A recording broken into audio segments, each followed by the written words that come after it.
Il est 19h30. La ville s'illumine doucement, et au bord de la rivière, un petit café au décor chaleureux accueille ses derniers clients. Dans un coin, près d'une grande baille vitrée ornée de guirlandes lumineuses, deux personnes se retrouvent face à face. Elle, les doigts crispés autour d'une tasse de café fumant, évite de croiser son regard. Lui, élégant dans son costume sombre, ne peut détacher les yeux de son visage qu'il n'a pas vu depuis si longtemps. Ce rendez-vous, ils l'ont attendu. Ou plutôt, ils l'ont redouté. Car ce n'est pas une simple rencontre, c'est un retour en arrière. Un face-à-face avec le passé. Il y a 5 ans, ils étaient amoureux. Deux jeunes gens qui rêvaient d'un avenir ensemble, qui parlaient de voyages, d'appartements à partager, de projets fous. Mais la vie avait placé sur leur chemin des murs invisibles. Des disputes, des non-dits, des choix différents. Et puis, il y avait eu cette blessure, cet événement qui avait tout brisé. Une trahison, ou peut-être simplement une incompréhension jamais réparée. Depuis, chacun avait suivi son chemin. Elle avait choisi le silence, disparaissant de sa vie du jour au lendemain. Lui avait tenté d'avancer, mais chaque pas semblait l'éloigner un peu plus de ses propres rêves. Et pourtant, ce soir, les voilà de nouveau réunis. Le destin, ou peut-être une envie secrète de tourner la page, les avait ramenés autour de cette table. Elle porte sa tasse à ses lèvres, inspire la vapeur brûlante comme pour masquer son trouble.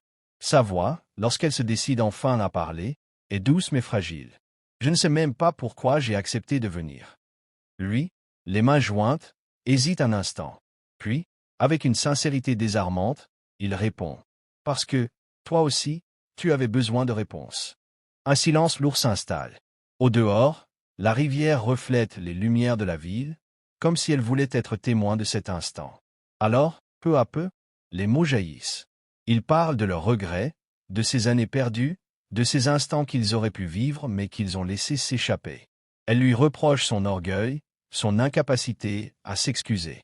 Il lui reproche son silence, cette fuite qu'il avait laissée seule dans l'obscurité. Les voix tremblent, parfois s'élèvent, mais toujours retombent dans la même douleur, celle de deux âmes qui, malgré les blessures, n'ont jamais cessé de se chercher. Puis, soudain, il ose poser la question qui brûle ses lèvres depuis qu'il l'a revue. « Est-ce que tu m'as aimé, ne serait-ce qu'un peu, tout ce temps ?» Ses yeux brillent, une larme échappe, et elle murmure. « Je t'ai aimé plus que tu ne peux l'imaginer. » Et c'est bien ça le problème. Le temps semble suspendu. Dans ce café, tout paraît s'effacer autour d'eux. Les bruits, les clients, la ville entière, ne restent que deux cœurs hésitants, tiraillés entre la douleur du passé et la fragile possibilité d'un avenir. Ce soir n'est pas un simple rendez-vous. C'est une décision. Soit refermer à jamais le livre de leur histoire, soit accepter d'en écrire un nouveau chapitre, ensemble. Assise face à lui, elle tente de garder son calme, mais chaque détail la ramène en arrière. La façon dont il tient sa tasse, son parfum discret, même ce regard insistant qu'il posait déjà sur elle quand ils étaient étudiants. Elle se souvient de leur premier rendez-vous dans de petits cafés semblables à celui-ci, de leurs éclats de rire insouciants, des promesses qu'ils se faisaient à voix basse. Elle se souvient de la première fois où il avait pris sa main, comme s'il avait peur qu'elle disparaisse si jamais il la lâchait. Mais ces souvenirs, aussi beaux soient-ils, sont aussi une douleur, car ils rappellent ce qui aurait pu être et ce qui ne sera peut-être jamais. Il le voit dans ses yeux. Il sait qu'elle se bat intérieurement entre l'envie de fuir et celle de rester. Alors, il se penche légèrement, d'une voix presque tremblante. « Tu te souviens de ce soir, près de la gare? Tu m'avais dit que quoi qu'il arrive, on ne se perdrait jamais. » Elle ferme les yeux une seconde, son cœur se serre. Oui, elle s'en souvient. Et elle se souvient aussi qu'elle avait brisé cette promesse. Les minutes passent, les mots se font plus lourds. Elle finit par poser sa tasse, et, pour la première fois, ose soutenir son regard. « Pourquoi maintenant? Pourquoi après toutes ces années, tu veux revenir dans ma vie ?» Il prend une longue inspiration. Ses doigts tapotent nerveusement la table. « Parce que je n'ai jamais réussi à t'effacer. J'ai essayé. Dieu sait que j'ai essayé. Mais chaque fois que je pensais t'oublier, ton absence revenait comme une ombre. Et j'ai compris que tant que je n'aurais pas eu cette conversation avec toi, je ne pourrais pas avancer. » Elle détourne les yeux. Les larmes menacent de couler, mais elle se contient. Car si elle avoue ce qu'elle ressent encore, elle sait que tout pourrait basculer. Le serveur apporte une nouvelle carafe d'eau, interrompant un instant l'attention. Mais dès qu'il s'éloigne, le silence revient, lourd, étouffant. Alors, Elle lâche enfin ce qu'elle gardait enfoui. Tu crois que c'était facile pour moi? Tu crois que je suis parti par caprice? Non, j'étais brisé. Tu étais tellement obsédé par ton travail, tes ambitions, que tu ne voyais plus mes blessures. Je me sentais seul, même à tes côtés. Et un jour, j'ai eu peur. J'ai eu peur de me perdre complètement. Alors, j'ai fui. Il reste figé. Son cœur se serre en entendant ces mots. Il croyait avoir été abandonné sans raison. Mais ce soir, il découvre une vérité différente. Il était là physiquement, mais absent de son cœur. Sa voix se brise quand il répond. Alors c'est moi qui t'ai perdu, pas toi qui m'as quitté. Le temps semble ralentir. Dehors, les lampadaires se reflètent dans l'eau comme des éclats de souvenirs. À l'intérieur, deux vies se rejouent en silence. Elle essuie une larme, reprend sa respiration et demande. Et maintenant, que attends-tu de moi? Que je fasse comme si rien ne s'était passé. Il secoue la tête. Non, je ne veux pas effacer le passé. Je veux juste une seconde chance. Pas pour tout recommencer, mais pour continuer. Pour voir si, malgré les cicatrices, quelque chose existe encore entre nous. Un frisson la parcourt. Ses mains tremblent, car au fond d'elle, elle sait que ses sentiments n'ont jamais totalement disparu. Mais une peur subsiste, et si l'histoire se répétait? Et si cette fois encore, ils se perdaient en chemin?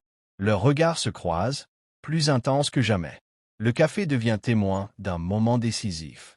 Ce soir, ils devront choisir, refermer définitivement le livre de leur histoire, ou accepter d'écrire un nouveau chapitre, ensemble. Elle ferme les yeux un instant. Le goût amer du café sur ses lèvres se mélange aux souvenirs qui refont surface. C'était il y a 8 ans. Une soirée d'été, sur le campus de l'université. Elle l'avait croisé pour la première fois à la bibliothèque. Il cherchait un livre de droit, elle, un recueil de poésie. Deux mondes différents, et pourtant, une même curiosité dans le regard. Il s'en souvient aussi. La première fois qu'elle avait souri, il avait eu l'impression que le temps s'arrêtait. Elle avait cette façon de tordre une mèche de cheveux entre ses doigts quand elle était gênée, ce qu'elle faisait encore parfois. Et ce soir-là, il avait osé l'aborder, maladroitement, avec une question banale. Mais ce fut le début de tout. Les semaines suivantes, ils s'étaient retrouvés encore et encore. Au café du campus, au bord de la rivière, dans les couloirs bondés. Comme si le destin s'amusait à les rapprocher. « Tu te souviens ?» murmure-t-elle en rouvrant les yeux. « La première fois qu'on s'est retrouvés sous la pluie. Tu avais posé ta veste sur mes épaules, alors que toi tu étais trempé jusqu'aux os. » Il sourit faiblement. Comment oublier? Ce soir-là, je crois que je suis tombé amoureux pour de bon. Les souvenirs s'enchaînent. Leur premier appartement, minuscule, avec des murs trop fins et une fenêtre qui grinçait. Pourtant, c'était leur cocon. Ils cuisinaient des pâtes à 3 heures du matin, riaient jusqu'à l'aube, parlaient d'avenir avec des étoiles plein les yeux. Mais le temps, insidieusement, avait fissuré ce bonheur. Il avait décroché un emploi exigeant, des heures interminables au bureau. Elle, passionnée d'écriture, avait besoin de présence, de chaleur, de soutien.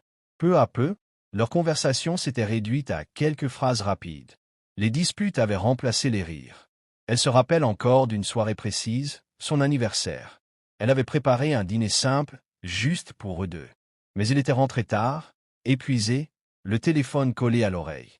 Elle n'avait rien dit ce soir-là. Mais son cœur, déjà, s'était brisé un peu plus. La tasse tremble dans ses mains. Elle inspire profondément, prête à dire ce qu'elle n'avait jamais avoué. Tu sais ce que je regrette le plus? Ce n'est pas d'être parti. C'est de ne pas t'avoir dit pourquoi. J'aurais dû crier, hurler, exiger que tu m'écoutes. Mais à la place, j'ai choisi le silence. Et ce silence, il nous a tués. Il baisse les yeux. Ses poings se serrent, comme s'il voulait remonter le temps et réparer ses erreurs. J'étais aveugle. Je croyais que travailler dur, c'était aimer. Que si je construisais un avenir solide, tu serais heureuse. Mais j'ai oublié l'essentiel, tu avais besoin de moi, pas de mes réussites.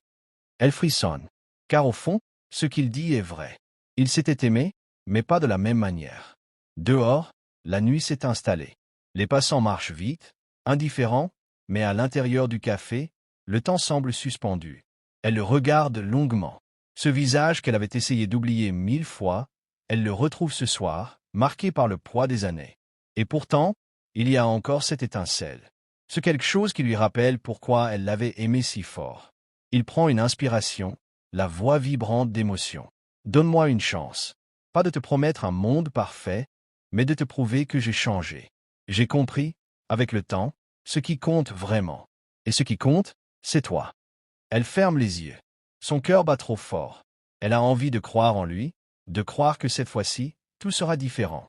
Mais une part d'elle murmure qu'elle risque de souffrir à nouveau. Et c'est là, dans ce café au bord de la rivière, que se joue le destin de deux âmes liées par l'amour et séparées par les erreurs. Doivent-ils se protéger en mettant un terme définitif à leur histoire, ou doivent-ils, malgré la peur, choisir de plonger à nouveau dans l'inconnu? La réponse viendra dans un seul regard.